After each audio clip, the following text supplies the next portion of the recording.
প্রতিবাদ সমাবেশ আয়োজন করেছে, এটা খুবই গুরুত্বপূর্ণ।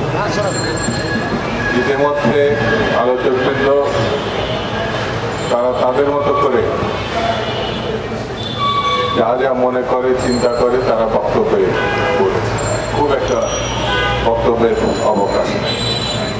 বাংলাদেশের সব থেকে প্রয়োজনীয় রাজনৈতিক ঘটনাটি এখন গ্রহণযোগ্য একটা নির্বাচন, এবং যে নির্বাচনের প্রত্যাশায় দীর্ঘ 16-17 বছর এই দেশে আন্দোলন হয়েছে, সংগ্রাম হয়েছে, এই দেশে অনেক তরুণ তাজা প্রাণ, শত শত না হাজার হাজার তারা শহীদ হয়েছে। এই দেশে কারা নির্বাচিত হয়েছে প্রায় কয়েক লক্ষ বললে ভুল হবে, লক্ষ লক্ষ। মামলা হয়েছে প্রায় 60 লক্ষ, 60 লক্ষ আসামি, মামলা 2.5 লক্ষ। ভাবা যায় না কোনো গণতান্ত্রিক দেশে গণতন্ত্রের জন্য এত মামলার মুখোমুখি কোনো দেশ হয়েছে এর আগে জানা যাবে, মানে খুঁজে পাওয়া যাবে। বন্ধুরা, সবকিছু হয়েছে একটি ভালো নির্বাচনের প্রত্যাশা।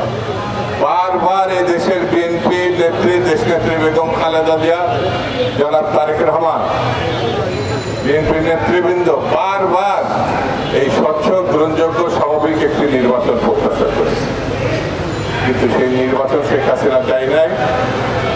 প্রায় 15টি বছর 16টি বছর জোর করে ক্ষমতা আঁকড়ে থেকে, যদি সেদিন বিরোধী দলের কথা তিনি শুনতেন তাহলে এরকম লজ্জাজনক ভাবে তাকে পালাতে হতো না। লজ্জাজনক কেন, ভয়ঙ্কর ভাবে গণহত্যা সৃষ্টি করা লাগতো না।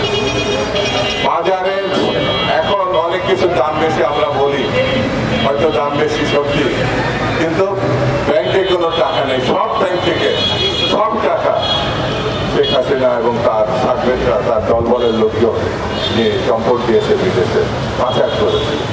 বন্ধুরা, এই খুনি সরকার, এই লুটেরা সরকারের প্রধান শেখ হাসিনা আবার বাংলাদেশে কোনো ভাবে ষড়যন্ত্রে কিভাবে নির্বাচন ঠেকানো যায়, কিভাবে বিশৃঙ্খলা তৈরি করা যায়, কিভাবে চোরাগুপ্ত ভাবে আবার বাংলাদেশে ঢোকা যায়, প্রতিষ্ঠা পাওয়া যায়, এই চিন্তায় ভারতে বসে তিনি ষড়যন্ত্র করছেন। ষড়যন্ত্র করে কোনো লাভ হবে না। যদি আরেকবার তারা এইভাবে বাংলাদেশকে ভারতের হাতে তুলে দেওয়ার চেষ্টা করে, তাহলে এদেশের জনগণ সম্মিলিতভাবে সেই ঘৃণ্য ষড়যন্ত্রকে পদানত করে এবং সেটা ঘৃণ্য ষড়যন্ত্রকে রুখে দেবে। বন্ধুরা, আমরা, আমাদের দল বিএনপি মনে করে নির্বাচনের পরিবেশ যতভাবে সুষ্ঠু আছে, নির্বাচনের ঘোষণা যদি আসে আর যে কেউ এদিক ওদিক একটু বিশৃঙ্খল বলেন আর অস্থিরতা কেটে যাবে। যেই মাত্র দেশকে নির্বাচনের রাস্তায় নামানো যাবে, সেই মাত্র বাংলাদেশের স্বাভাবিক অবস্থা শুরু হবে এবং নির্বাচনের মধ্য দিয়ে বাংলাদেশের নাগরিককে তার রাজত্ব ফিরিয়ে দাও, মানে ভোটাধিকার ফিরিয়ে দাও, তার অধিকার ফিরিয়ে দাও, এটা সম্ভব হবে। এবং সে তার ভোটাধিকার তার পছন্দের প্রার্থী, পছন্দের মার্কা, পছন্দের দলকে দিবে, এটাই স্বাভাবিক। এবং আমরা মনে করি এই ভোটাধিকার প্রয়োগের মধ্য দিয়ে আগামী দিনে বাংলাদেশ জাতীয়তাবাদী দল ক্ষমতায় আসবে এবং আগামী দিন বাংলাদেশের পুনর্গঠনের নেতৃত্ব দেবেন শহীদ জিয়া এবং বেগম খালেদা জিয়ার জ্যেষ্ঠ পুত্র, বিএনপির ভারপ্রাপ্ত চেয়ারপারসন জনাব তারেক রহমান।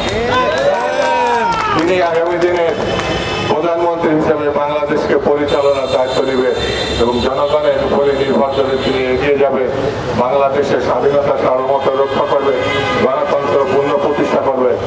এই আশা ব্যক্ত করে সবাইকে ঐক্যবদ্ধ থাকার আহ্বান জানিয়ে আমি আমার বক্তব্য শেষ করছি। খুদা হাফেজ। বাংলাদেশ জিন্দাবাদ। ধন্যবাদ। আজকের সভা